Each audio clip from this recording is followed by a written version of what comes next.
One of the most painful relationship dynamics that we can experience is when someone shows interest in us and then suddenly pulls away. Maybe they come back after a little while, but then they pull away again. This back and forth creates a super addictive dynamic that leaves you feeling lonely, unsupported, and anxious. It's an incredibly painful dynamic to be in. And so today I want to talk about the warning signs that you're entering this back and forth, off and on kind of dynamic so that you can end it before it does real damage to you. We call it a pursuit-withdrawal dynamic. And so I'm going to talk about what it looks like and what to do if you find yourself in it. But first, in case you're new here, welcome. My name is Lindsay and I am the Real Love Alchemist, and I help you go from bad relationships to real love with the magic of subconscious work. So if you want to learn more about me and how you can work with me, click on the link in the description. And this is the last week to sign up for my new Breakup Glow Up program. So if you are going through a breakup, you're still missing your ex, you want to move on and you want to find real healthy love, then this is the program for you. The link to that will also be in the description. So let's start by talking about what the pursuit-withdrawal dynamic really is. And another way that people describe this is an anxious-avoidant dynamic. That's referring to attachment styles, the anxious attachment style and the avoidant attachment style. A pursuit-withdrawal dynamic means that one person in the relationship is wanting more closeness. They're always pursuing closeness, intimacy, connection. We would typically see that as more of the anxious person, the anxiously attached person. And the other person is continually wanting more distance. So we call that the person who is withdrawing. They want more space, they need more distance in a relationship. And that's typically the person who is more avoidantly attached. And I mentioned in the beginning that this creates a really addictive dynamic. And why does it do that?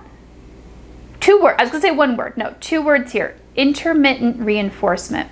I made a video explaining what this intermittent reinforcement is in terms of relationships, and I'll leave the link to that at the end of the video so you can learn more about it. But in short, intermittent reinforcement refers to a relationship dynamic where the rewards of a certain behavior are inconsistent. So what does that mean? Sometimes when you pursue this person, they show up for you. They give you the intimacy and closeness that you're looking for. Other times when you pursue this person, you don't get it. They create distance. So you come away from this experience never knowing when you're going to get that closeness and when you're not. So that inconsistency, how we deal with that in our brains, how we deal with that in our emotions, is we want to keep pursuing this person, or we can say the reward, to no end. Meaning if we've gotten that reward once, even if it's not consistent, we're going to keep pushing for it. It's almost like we can't help it because this is how our brains respond to that intermittent reinforcement, to that pattern of sometimes someone being there and sometimes someone not being there. We keep trying to get it. So when this happens, this intermittent reinforcement in a relationship, it creates feelings of anxiety and uncertainty because, again, you never know what's going to happen. Sometimes this person is there for you and sometimes they're not. And it really can seem like there's no true way to predict the outcome, how they're going to respond to you in any moment. And it's really not a good dynamic to be in. If at all possible, you want to avoid this kind of push-pull dynamic, especially if you have a lot of anxiety around relationships, especially if you lean more towards an anxious attachment. Now, I should say, sometimes when a relationship starts out as a off-on, push-pull, pursuit-withdrawal dynamic, it can shift into a healthy relationship. I have seen that happen, but I'll be real, it's more rare.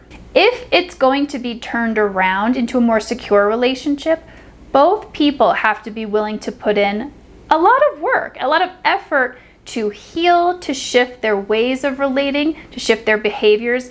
And if you've ever tried to do that yourself, you know that's not easy. You know it takes some time. So I typically don't see that happen. Often how I see this play out is one partner will feel anxious, lonely, unappreciated, And the other partner will feel just overwhelmed and burdened, and it typically results in a breakup or heartache. So ideally, we want to spot the signs that this dynamic is happening early on so that we can avoid a prolonged, painful relationship and pull out before this really starts to affect us. All right, so here's the first sign that you might be entering into a pursuit-withdrawal dynamic. So they act interested in you. So it seems like they care about you. It seems like they want to get to know you. But at the same time, they don't really seem to care about how you feel. So you might be hearing that and going, huh, that doesn't really make sense. Wait, they act like they care about you, but they don't really seem to care about you. So let me explain what this means. So on the surface, they may be saying the right things. They may be asking all the questions. They may be getting to know you, seemingly getting to know you. But at the same time, you can't shake this feeling that they don't really care. And maybe that's showing up in the way they behave towards you. Maybe they're taking a really long time to get back to you when you're messaging or when you've called them. So these little subtle things that give you an indication that, you know what, I don't really get the feeling like this person cares about me. Because I'll tell you, I've had a lot of experiences where I haven't been sure if a person really truly had the capacity to care for me until I met a partner who really genuinely did care about me, and there was no mistaking it. I could just feel it. I could just tell. And so I looked back at all these prior experiences of dating people, and it became very clear to me, oh, yeah, the reason I was feeling that way was because they actually didn't truly care about me, even though they may have been acting on the surface like they did. So that's the first sign that something might be a little off and you might be entering into this pursuit-withdrawal dynamic.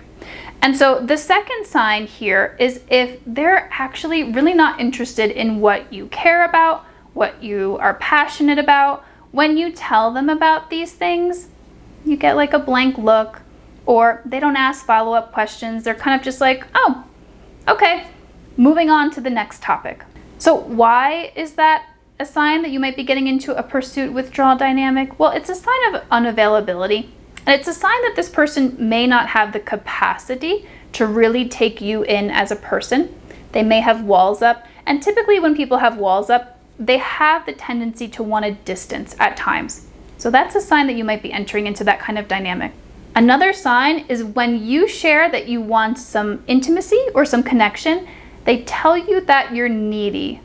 So that word needy in and of itself, whenever I hear that from someone, it typically means that they are more avoidant and they are more of a distancer, because needy is kind of like a judgmental word. It's a negative association. It's a negative word.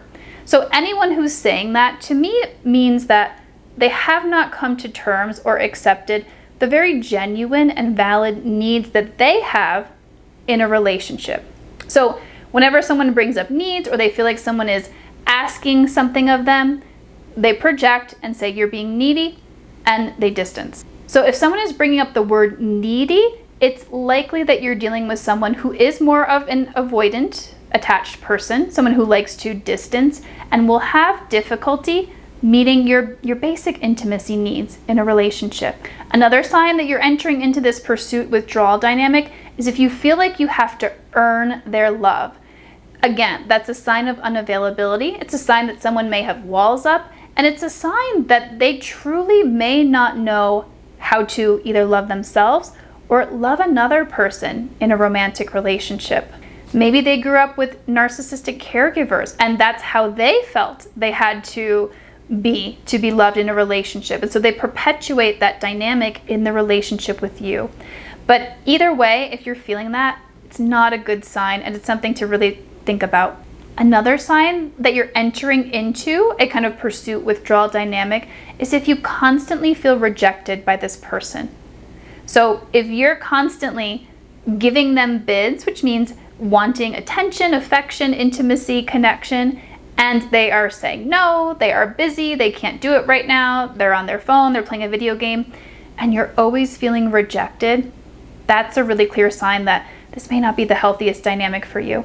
Here's one of the most important signs that you're entering into a pursuit-withdrawal dynamic is if you feel like you have to prove your worth to them. Like you can tell they don't fully appreciate you, but you think maybe if you just hang in there, do the right thing, say the right thing, earn their love somehow, that one day they'll wake up and see your value. If you catch yourself having any kinds of these thoughts, like, well, maybe if I wear the right outfit next time I see them, that will be the thing that finally proves my value to them. Or maybe if I make all their meals for them next week, that's going to be the thing. If you catch yourself in that dynamic of thinking, if I just do this thing, if I just say this thing, that's going to be the thing that finally wins them over, you're in an unhealthy dynamic, and I would ask you to consider strongly leaving that dynamic. And let me say more about this feeling like you have to prove your value to someone. It's such an unconscious dynamic that oftentimes we don't even realize it's happening, but it pulls us over and over again into this pursuit-withdrawal dynamic, this anxious-avoidant dynamic, and it makes us feel like the healing that we need for that wound of feeling rejected, feeling like we have to prove that we are worth it. It makes it feel like the only thing that's going to heal that wound is if this person finally chooses us. But let me tell you, that is never the healing that we need. We heal these wounds of the pursuit-withdrawal dynamic of never being fully chosen by leaving those dynamics behind once and for all and choosing partners who fully choose us, who we don't have to earn any love from them. It's freely given. So what do we do if we find ourselves in this pursuit-withdrawal dynamic, whether it's with a relationship that we're in or with someone we're dating? Well, you can start by talking to this person. You can let them know how their distancing makes you feel and ask for what you need, which is instead some closeness, or you can even give some very specific requests like, hey, I need you to contact me at least a couple times a week or respond to my message within a day. You can get that clear and that direct, and then you can see what they do. I would give them a few weeks to see if they can shift this behavior, but I wouldn't give them more than that, because longer than that, the pain that you're experiencing might get a lot worse, and you can end up deeper into a relationship where it's harder to get out of. So you can talk to them, give them an opportunity to change their behavior, but if they can't, if they continue to distance, then your well-being depends on leaving this relationship behind. That pursuit-withdrawal dynamic is never one that's going to make you happy in the long term. So if you're seeing someone and this is happening, and they're not able to change their behavior, walk away. Even if you have really strong feelings for them, even if you've never met anyone like them before, even if they have all the other qualities that you're looking for on paper, walk away. And instead, walk towards someone who is also walking towards you, who wants the same level of intimacy that you are looking for. And if when you leave, you feel some pain and it makes you second guess your decision or maybe regret leaving that relationship, remind yourself of what I've said here. You deserve someone who is walking towards you as much as you are walking towards them, who moves in for intimacy when you do instead of pulling away. That is the kind of relationship that you deserve. You're letting go of what isn't working for you anymore so that you can make way for real, healthy love. If you want to know more about that intermittent reinforcement that I was talking about, then check out this video here. And if you want to join me in the Breakup Glow Up, it's the last week to sign up. Click on the link in the description.